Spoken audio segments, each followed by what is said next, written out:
வணக்கம் குட்டீஸ். இன்னைக்கு கிளிகள் கதையை படிக்கலாம் வாங்க. நன்றி வேண்டும். நன்றி வேண்டும்னா நன்றி உணர்வு வேணும் அப்படிங்கிறது அர்த்தம். அப்படின்னா ஒருத்தங்க நம்மளுக்கு ஹெல்ப் பண்ணாங்க கஷ்டத்துலனா அவங்க கஷ்டமாக இருக்கப்ப நம்ம ஹெல்ப் பண்ணுறத அந்த நன்றி உணர்வு அப்படிங்கிறோம். தேங்க்ஃபுல்னஸ். கதை படிக்கலாமா? ஒரு மலை சாரலில் மரங்கள் அடர்ந்த இடத்தில் ஏராளமான கிளிகள் வசித்து வந்தன. ஒரு மலையில் மரங்கள் ரொம்ப இருக்குது. மவுண்டெயினாவே காடு இந்த மாதிரினாவே மரங்கள் ரொம்ப அதிகமாக இருக்கும் இல்லையா? அங்கே ரொம்ப கும்பலாக அதிகமான கிளிகள் வாழ்ந்து வந்துச்சு. அந்த கிளிகள் தங்களுக்கு என்று ஒரு தலைவனை தேர்ந்தெடுத்து அவனுக்கு கட்டுப்பட்டு நடந்து வந்தன. அந்த கிளிகள் அவங்களுக்குள்ள ஒரு லீடரை செலக்ட் பண்ணிட்டு அவங்க சொல்கிற மாதிரி கேட்டு நடந்து வந்துச்சு. அந்த இடத்தில் அநேக ஆண்டுகள் வாழ்ந்து வந்தன. அதே இடத்துல ரொம்ப வருஷமாக வாழ்ந்து வருது. இடையில் எத்தனையோ தொல்லைகள் ஏற்பட்டும் அந்த இடத்தை விட்டு அவை வேறிடம் சென்றதில்லை. எவ்வளையோ கஷ்டங்கள், ரொம்ப மழை பெஞ்சிருக்கலாம், இல்லை வெயில் ரொம்ப அடிச்சிருக்கலாம், அது மாதிரி காற்று ரொம்ப வீசும் இல்லையா? அது மாதிரி எவ்வளோ கஷ்டங்கள், உணவு கிடைக்காம கூட இருந்திருக்கலாம். இந்த மாதிரி நிறைய கஷ்டங்கள் இருந்தாலும் அவன் வேற எங்கேயும் போல, அங்கேயே இருக்குங்க கிளிகள். அந்த கிளியின் உறுதியை ஒரு தேவதை சோதிக்க விரும்பியது. ஒரு தேவதை ஃபேரி பார்க்குது, இந்த கிளிலாம் இவ்வளோ கான்ஃபிடெண்ட்டாக இதே இடத்துல இருக்கே, சரி ஒரு டெஸ்ட் பண்ணி பார்க்கலாம் அப்படின்னு ஆசைப்படுது. அது அங்கிருந்த மரங்கள் எல்லாவற்றையும் பட்டு போக செய்தது. அந்த தேவதை என்ன செய்யுது, அதோட பவரை வச்சு எல்லா செடியும் காஞ்சி போக செய்யுது. காஞ்சினா இலையெல்லாம் உதிர்ந்து காஞ்சி போகுதுல, வாடி போகுது அப்படியே செடியெல்லாம். பட்டு போகுதுன்னா காஞ்சி போகுது. அப்போதும் அக்கிளிகள் அந்த இடத்தை விட்டு செல்லாமல் வெறும் தண்ணீரை அருந்தியே காலங்கழித்து வந்தன. செடி பட்டு காஞ்சி போச்சுன்னா என்ன ஆகும்? இலையெல்லாம் விழுந்துரும், பழம் காய் எதுவுமே காய்க்காது இல்லையா? அந்த மாதிரி நிலையில இருந்தும் அவன் என்ன செய்தாங்க, பழங்கள் இருந்துச்சுன்னா மரத்துல அதை சாப்பிட்டு தான் அங்கே இருந்துச்சு. இப்போ செடி பட்டு போச்சு, மரம்லாம் காஞ்சி போய் இலை உதிர்ந்து பழம்லாம் ஒன்றுமே இல்லாமல் இருக்கு. அந்த மாதிரி நிலையிலே என்ன செய்யுது, கிளிகள் வெறும் தண்ணி மட்டும் குடிச்சிட்டு அங்கேயே அந்த மரத்தில் இருக்குது. அப்போது தேவதை ஓர் அன்னப்பறவை போன்று அங்கு வந்தது. இப்போ தேவதை ஃபேரி எந்த மாதிரி வருது, ஒரு ஸ்வான் வடிவத்தில் அங்கே வருது. மரங்கள் பட்டு போய் இருப்பதை கண்டு கிளி தலைவனிடம், இங்கு எதற்காக இருக்கிறீர்கள்? இங்கு ஒரு மரத்தில் கூட பழங்களை காணோம். என்ன சொல்லுது அந்த கிளி லீடர்ட்ட, பேரட் லீடர்ட்ட இந்த ஸ்வான் பேசுது. தேவதையா வந்த ஸ்வான் சொல்லுது, என்ன இங்கே எதுக்காக இங்கே இருக்கீங்க? இந்த மரத்தில் ட்ரீலாம் ஒரு ஃப்ரூட் கூட இல்லையே, எல்லாமே பட்டு போய் விட்டன. இன்னும் ஏன் இங்கே இருக்கிறீர்கள்?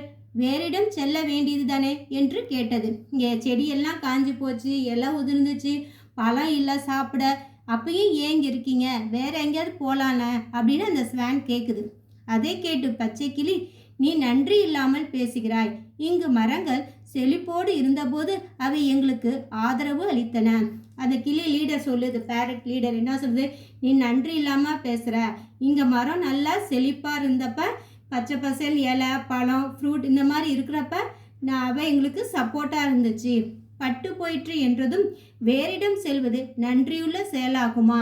இப்போ மரம் பட்டு காஞ்சி போச்சு, அதனால் நாங்கள் வேறு இடத்துக்கு போக முடியுமா? மரம் நல்லா இருந்தப்ப எங்களுக்கு ஃப்ரூட் கொடுத்துச்சு, தங்கைய நிழலாக இருந்துச்சு, அது மாதிரி நிறைய சப்போர்ட்டாக இருந்துச்சு. இப்போ அது காஞ்சி போச்சு, அதனால் நாங்கள் வேறு இடத்துக்கு எப்படி போக முடியும்?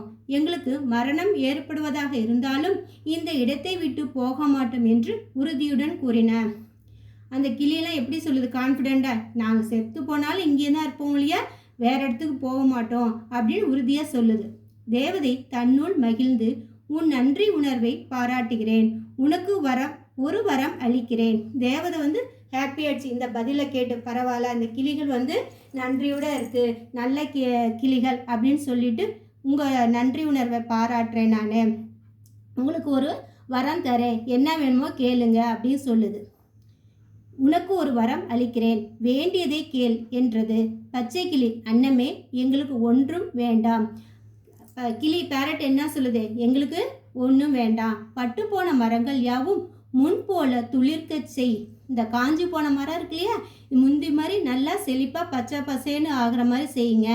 பழங்களை அளிக்கும் ஆற்றலை அவற்றுக்கு அளி, ஃப்ரூட் கொடுக்குற மாதிரி அது நல்ல ஸ்ட்ரென்த்து கொடுங்க அந்த மரத்துக்கு, அது போதும் என்று கூறியதும் அவ்வாறே ஆகும் என்று சொல்லிவிட்டு அன்னம் உருவில் இருந்த தேவதை மறைந்தது.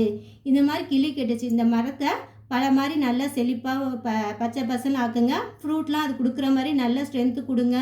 அது கேட்டதும் இந்த ஸ்வான் என்ன சொல்லுது, அதே மாதிரி ஆகட்டும் அப்படின்னு சொல்லிட்டு தேவதை மறைஞ்சு போயிடுது. குட்டீஸ் மீனிங் படிக்கலாம் வாங்க. நன்றி வேண்டும், நன்றியுணர்வு, கிராட்டிடியூட், தேங்க்ஃபுல்னஸ். தொல்லைகள், ட்ரபிள்ஸ், உறுதி, கான்ஃபிடென்ட். அன்னப்பறவை, ஸ்வான். செழிப்பு, வெல்த்.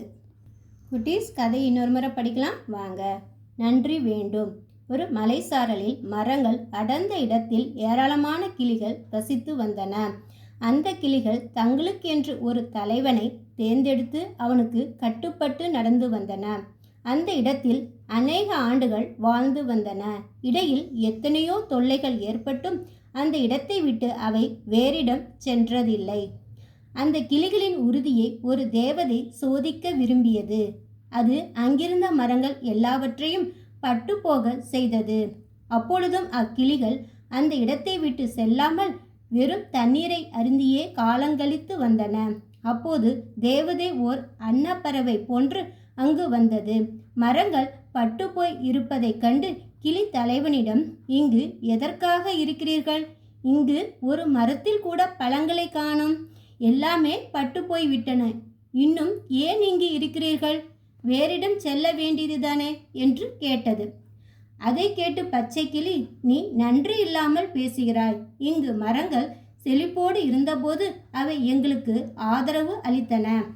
பட்டு போயிற்று என்றதும் வேறிடம் செல்வது நன்றியுள்ள செயலாகுமா?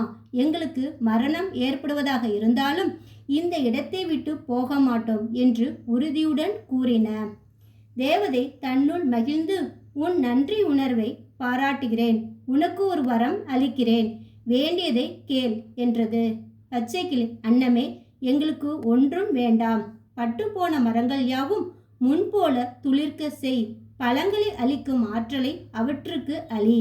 அது போதும் என்று கூறியதும் அவ்வாறே ஆகும் என்று சொல்லிவிட்டு அன்னமுருவில் இருந்த தேவதை மறைந்தது. குட்டீஸ் கதையை படித்து ப்ராக்டிஸ் பண்ணுங்கள். வீடியோவை சப்ஸ்கிரைப் பண்ணுங்கள், லைக் பண்ணுங்கள், ஷேர் பண்ணுங்கள், கமெண்ட் பண்ணுங்கள். அடுத்த வீடியோவில் சந்திக்கலாம்.